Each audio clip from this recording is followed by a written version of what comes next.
If you're not willing to go in there and face yourself, you're not gonna find anything. You're gonna live right here on surface, man, right here on surface.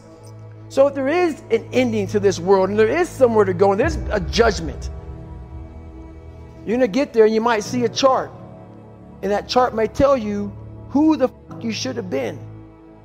And now you get the rest of your life to think about that. Man, I could have lived a much better life if I just would have just suffered a little bit more. If I just would have went in that and realized I had so much more. But fear and the 40% and living here versus living here, being afraid, stop me. Your biggest enemy, the most important conversation you will ever have in your life is the one you have with yourself. You wake up with it, you walk around with it, you go to bed with it. Eventually, you're going to act on it, whether you're good or bad. You have to. That's why the whole thing about this book I have, it's about you. It is about you. It's strictly about you finding who you are. So many people die, live 100 years, never fucking know who they are. Never know who they are. You have to look in that mirror and know there's so much more in here, man. Because I can literally right now be a 300-pound guy spraying for cockroaches still to this day if I did not look in that mirror and say, there has to be more to this. This can't be it. And then willing to go into it, dive deep into it, and give all I have to find it. So that's what all that's about. Let's say there's 10 people in this room, and we're all mediocre. But I'm the best of the mediocre people. I now think I'm great. I'm great. We surround ourselves around people that make us feel great. They tell us what we want to hear. The second we put ourselves amongst the uncommon people, we don't like that feeling, that challenging feeling of that person who's waking up at 3:30 in the morning and say, hey, push your shit on, we're going for a run. We don't like that challenge. We like that person who says, hey, you know what, man, I don't feel good today, man. And they say, oh, it's okay, brother. We'll take a day off, man. We'll get a pizza and watch the game. We like that. We love that feeling. Why? Because you understand, man, we're good, bro. We don't want that motherfuckers like this. Hey, man, no, bro. Get your fucking shit on, man. Stop being a punk. We don't want that in our lives. We don't want that person who's constantly challenging our weaknesses. We want that person who's constantly, making us feel nice and good and secure in ours. That's the mediocrity of life. We want to be the best amongst the average people. People wonder, how do you stay hungry all the time? Because after I accomplish something, I don't sit back like a lot of guys who graduate buds, graduate this, graduate that. They get comfortable. They wonder why I'm getting weak, man. I don't know, I lost my edge. What's going on? Because once you hit the top of the fucking mountain, guess what happened? I'm good. I'm good. So you wonder why you're falling down now. Because once you reach the top of the mountain, you got to build another one. That's mediocrity. There's a lot of people in mediocrity who have a nice resume, but they're one-timers, man. They hit a one-time deal. They busted it open, got a lot of money, but they're good. You're mediocre now, man. What are you fucking doing today, tomorrow, the next fucking day? That's why I don't listen to theorists. I don't listen to all that bullshit. I listen to a motherfucker who's like this, man. What's wrong, man? I'm fucking tired, dude. Why are you tired? Because tomorrow, I gotta do the fucking shit again, man. Whatever the shit is that made me fucking nauseous and sick to my stomach, it made me hurt. There's no ending.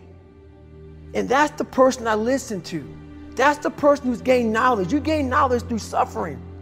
And on the other end of suffering is a world that very few have ever seen.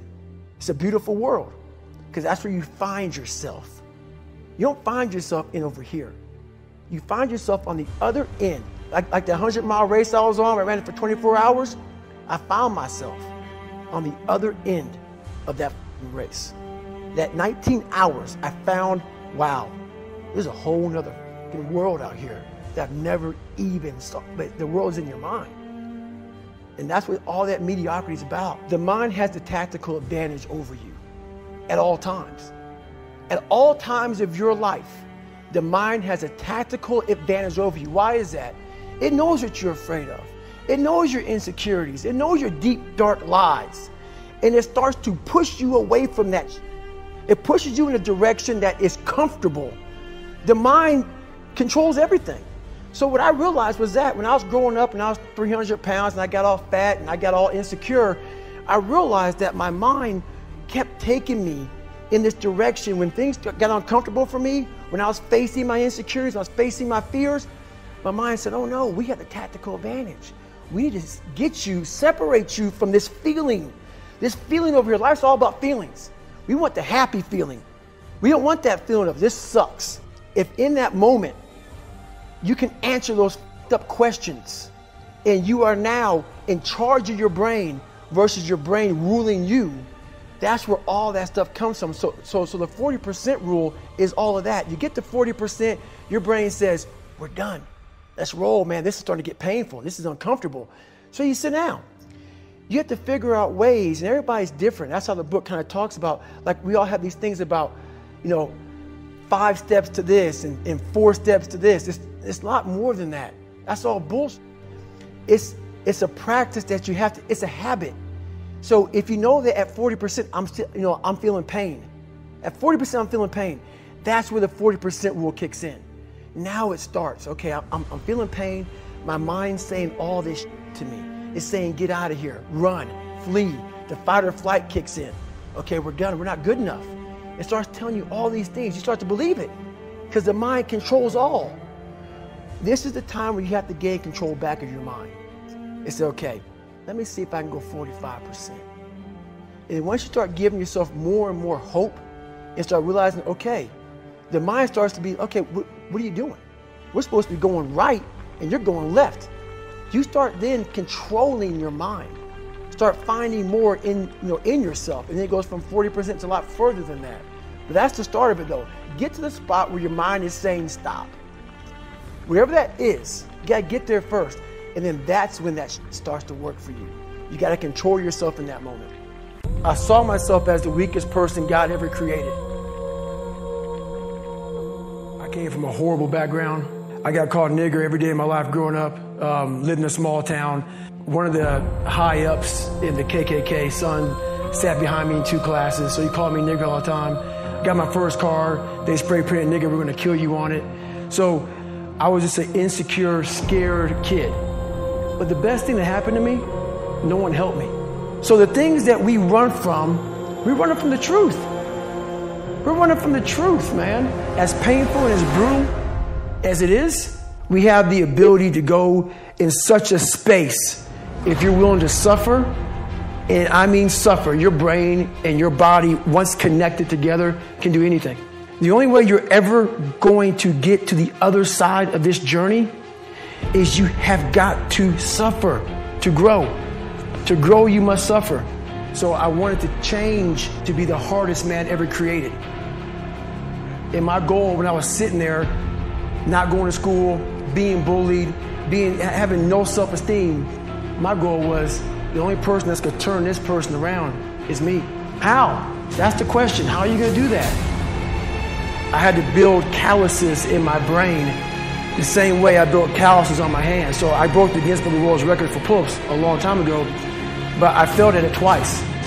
And I did 67,000 pull-ups in trying to break this record. So to do 4,030 pull-ups, I had to do 67,000 for training for that. But if you can get through to doing things that you hate to do, on the other side is greatness. That's what people don't understand. By me running, I am callous in my mind. I'm not training for a race. I'm training for life. I'm training for the time when I get that 2 o'clock in the morning call that my mom is dead or something happens tragic in life. I don't fall apart. I'm training my mind and my body and my spirit so it's all one, so I can handle what life is going to throw at me. Because the life I've lived, it throws a whole bunch at you. And if you're not physically and mentally prepared for that, you're just going to crumble and you're good for nobody. Even the hardest men, in times of suffering, what we do is we forget how hard we really are. Suffering is the true test of life. We are all great, no matter if if you think you're dumb, no matter if you think you're fat, no matter if you are fat, no matter if you've been bullied, or no matter if you just got back from Iraq or Afghanistan and you have no legs or your arms or whatever, man, we all have greatness.